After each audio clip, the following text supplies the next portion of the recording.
First at 10, the U.S. Supreme Court at last weighs in on the fetal heartbeat abortion ban in Texas. But the justice's decision isn't really the one many of you have been waiting for.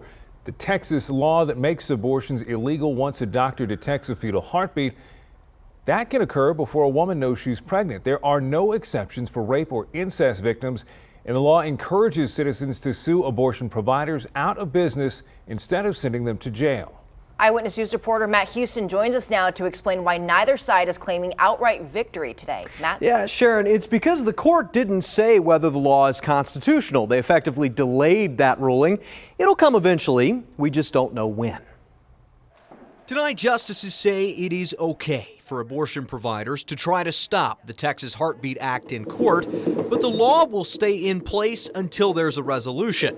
It's not a best-case scenario for anybody. A very complicated situation. It's going to require some patience. In the meantime, probably everybody today can claim some victory, but the bottom line is nothing really has changed. Eventually, the high court will decide whether states can ban things by encouraging average people to sue the providers of those things out of business.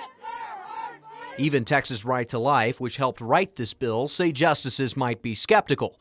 They're pleased, though, the law will continue to prevent between 75 and 100 abortions each day. It is heartbreaking. Some pro-choice advocates, like former San Antonio gynecologist Deborah McNabb, say they're discouraged.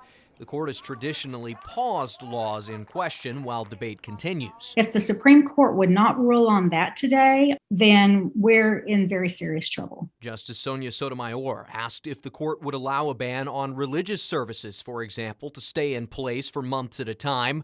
The Texas Heartbeat Act has prevented thousands of women from ending their pregnancies for 101 days now. Pyatt, the professor you heard from there, says he wouldn't be surprised if the final ruling on this case comes in June. That's when the court is expected to decide a Mississippi case that could eliminate the right to abortion altogether. Guys.